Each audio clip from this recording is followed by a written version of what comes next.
Let's move to slide 11 and look at an incredibly vital question from Indian English literature. The narrative of Raja Rao's Kanthapura is based on which of the following? A. Puranas, B. Shastras, C. The Ramayana, or D. The Mahabharata. The correct answer is A. Puranas. Published in 1938. Kanthapura is Raja Rao's masterpiece detailing how Mahatma Gandhi's anti-colonial nationalist struggle transforms a small, traditional South Indian village. Crucially, Rao does not just write a standard Western-style novel.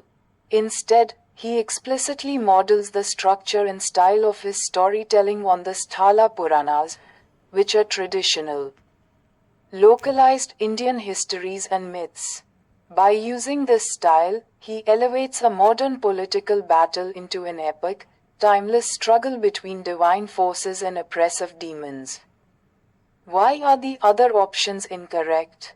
Option B, the Shastras, refers to ancient, structured manuals of law, ritual, or statecraft, which are not narrative stories at all. And while the great epics, options C and D, the Ramayana and the Mahabharata, certainly flavor the cultural background of the characters, the specific structural and generic model explicitly cited and utilized by Raja Rao is the Purana format.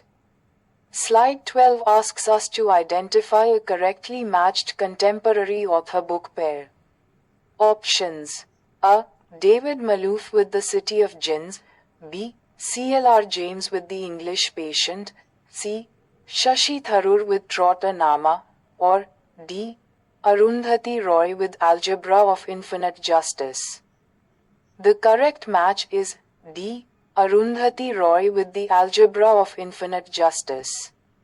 Released in 2001, The Algebra of Infinite Justice is a powerful collection of political essays written by Roy. Following her massive success with fiction, this book showcases her sharp, uncompromising critiques of global capitalism, state power, nuclear weaponization, and the human cost of forced displacement.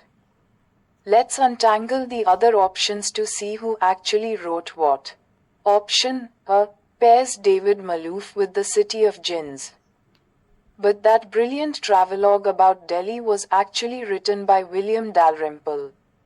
Option B pairs C.L.R. James with The English Patient. But that world-famous post-colonial novel was penned by Michael Ondaatje. Finally, option C pairs Shashi Tharoor with Trotter Nama, but Trotter Nama is an epic, multi-generational chronicle written by I. Alan Seeley. Keeping these modern Commonwealth texts straight is highly rewarded in these exams.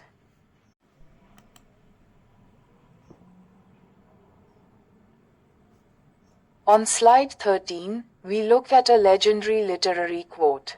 Who famously wrote, "A tiger does not proclaim its tigritude"? Was it A. Gugi, B. Achebe, C. Soyinka, or D. Derek Walcott? The correct answer is C. Wole Soyinka. The brilliant Nigerian playwright and poet Wole Soyinka, who became the first African writer to win the Nobel Prize in Literature in 1986, used this sharp, enduring metaphor to critique the concept of negritude. Negritude was a literary and ideological movement that sought to celebrate a shared, essential Black African identity. Soyinka argued that a tiger doesn't waste time running around proclaiming its tigritude. Instead, it simply acts, pounces, and lives its nature. He felt African writers should simply create their art rather than over-theorizing their identity. Let's look at the other post-colonial masters. Option A. Ngugi wa Thiong'o is heavily focused on decolonizing the mind and abandoning the English language for native tongues. Option B. Chinua Achebe is celebrated for analyzing the devastating psychological impacts of British colonialism on traditional Igbo society. And option D, Derek Walcott, is a St. Lucian poet who explored Caribbean hybrid identity through epic verse. But the famous tiger quote belongs solely to Soyinka. Turning to slide 14, let's explore a fascinating 20th century regional literary development. The Jindiwarobak movement relates to which literature? A. Australian literature. B. Canadian literature. C. New Zealand literature. Or D. Caribbean literature. The correct answer is A. Australian literature. The Jindiwarobak movement was a highly distinct Australian literary group founded in the late 1930s by the poet Rex Ingemels. The group consisted primarily of white Australian poets who felt that their contemporary literature was far too dependent on imported, European imagery and English environmental tropes. To break away, they sought to forge a truly native, distinct national culture by deliberately integrating indigenous Australian words, environmental sensibilities, and deep spiritual mythologies into their poetry. Let's review the distractors to notice how distinct regional movements are categorized. Canadian literature, option B, featured prominent modern circles like the Montreal Group. New Zealand literature, option C, had its own distinct post-war awakenings through the Phoenix writers. And Caribbean literature, option D, is defined by post-colonial concepts of creolization and Caribbeanness. The word Jindiwarobak itself comes from an Aboriginal language, locking it firmly to Australia. Slide 15 builds beautifully on our last discussion, taking us right into Canadian literary history. The Montreal group of poets championed the cause of what? A. Nature poetry. B. Symbolist poetry. C. Imagist poetry. Or D. Modernist poetry. The correct choice is D. Modernist poetry. Formed in the 1920s at McGill University, the Montreal Group was a brilliant circle of young Canadian writers that included major figures like F.R. Scott, A.J.M. Smith, and later A.M. Klein. Their primary mission was to drag Canadian literature out of its old habits.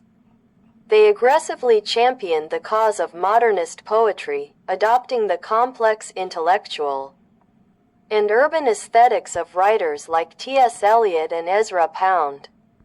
Let's look at why the other options are incorrect. Option A, nature poetry, was exactly what the Montreal Group was reacting against. They found the traditional, 19th century Canadian Romantic landscape poetry to be incredibly outdated and colonial.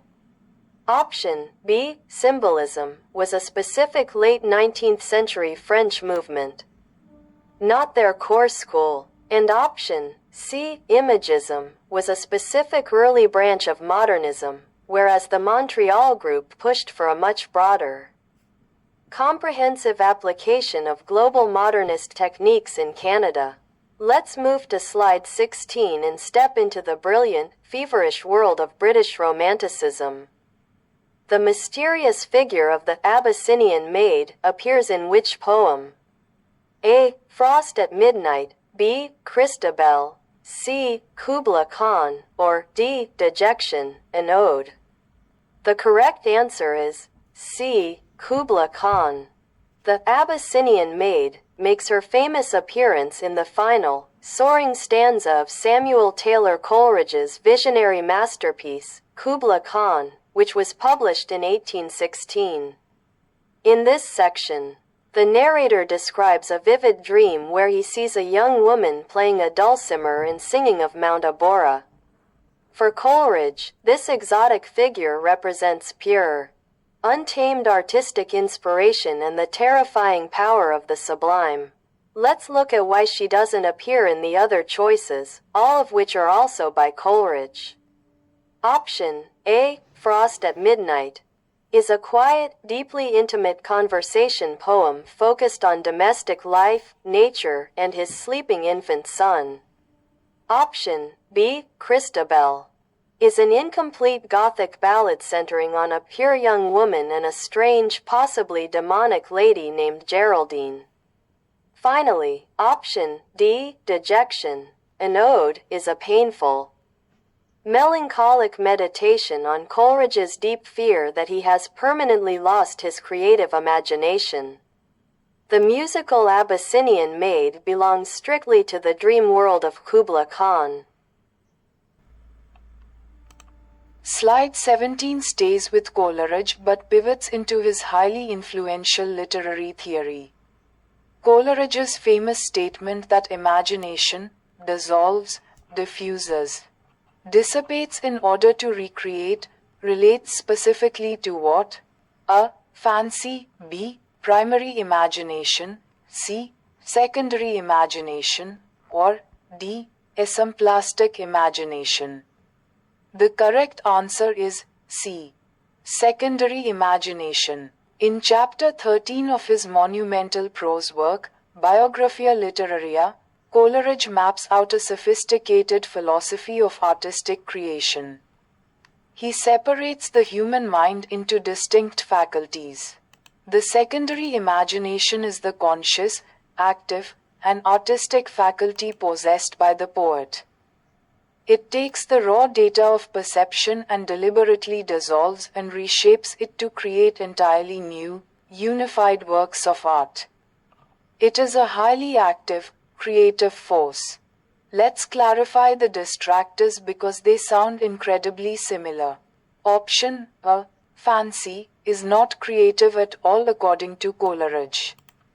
It is merely a mechanical mode of memory that rearranges pre-existing things like counter blocks. Option B, the primary imagination, is simply the universal human power of perception, the passive way we all perceive the world around us. And option D, asymplastic, is a Greek-derived word meaning shaping into one, which Coleridge used as a general adjective to describe the imagination, rather than the specific subtype that does the dissolving and recreating. Let's turn to slide 18. The profound question, did he who made the lamb made thee, appears in which poem? Is it A. The Tiger, B. Chimney Sweeper, C. London, or D. Introduction? The correct answer is A. The Tiger. This unforgettable line is found in William Blake's iconic poem The Tiger, which was published in 1794 as a core part of his Songs of Experience. The entire poem is structured as a series of urgent, awestruck questions addressed to the predatory beast, probing the terrifying nature of the cosmos. Blake is asking a fundamental theological question: could the exact same divine, gentle creator who fashioned the innocent lamb also create something as fierce, destructive, and deadly as the tiger? Let's examine the other poems from Blake's collection to understand their distinct themes. Option B, The Chimney Sweeper, is a blistering critique of the industrial exploitation of children and false religious promises. Option C, London, is a dark, urban walk through a city choked by institutional tyranny and human misery. And option D, The Introduction, simply sets up the pastoral, musical tone for the collection. The cosmological mystery of creation is the unique domain of the tiger. On slide 19, we examine the evolution of the English essay. The essays of Eliot are primarily focused on what? A. Political ideology, B. Economic disparity, C. Literary criticism, or D. Personal impressions. The correct choice is D. Personal impressions. Charles Lamb wrote these celebrated pieces under the charming pen name, Elia, for the London Magazine in the early 1820s. The essays of Elia stand as the absolute gold standard of the familiar essay format. Rather than delivering dry, academic arguments, Lamb fills these pages with deeply personal impressions. Nostalgic childhood reflections, intimate family portraits, and highly eccentric, conversational humor. Let's look at why the other options are incorrect. Lamb intentionally avoided heavy, dogmatic political ideology, option A, or structural economic analysis, option B, in these works. Even when describing poor clerks or old schoolhouses, he kept the focus entirely subjective. Furthermore, while Lamb was an excellent literary critic, option C, his formal criticism is found in other scholarly editions. Leaving the Elia essays to remain purely personal and autobiographical. Slide 20 introduces us to a writer who essentially invented an entire modern genre. Who among the following is a legendary writer of historical romances? A. Emily Brontë, B. Jane Austen, C. Walter Scott, or D. Walter Savage Landor. The correct answer is C. Walter Scott. Sir Walter Scott is globally recognized as the founding father and great popularizer of the historical novel. Through his phenomenally successful, anonymously published Waverley novels, which included massive hits like Ivanhoe and Rob Roy, Scott completely revolutionized European literature.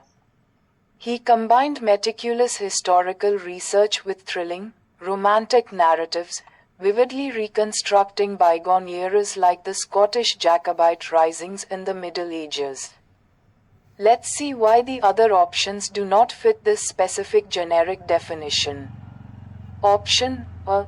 Emily Brontë wrote a single, spectacular Gothic masterpiece, Wuthering Heights, which focuses on intense psychological passion rather than sweeping historical reconstruction. Option B. Jane Austen wrote highly contemporary, sharp novels of manners that explored her immediate social circle of the English gentry. And option D. Walter Savage Landor is famous for his imaginary conversations, which are philosophical prose dialogues rather than long-form historical narrative romances.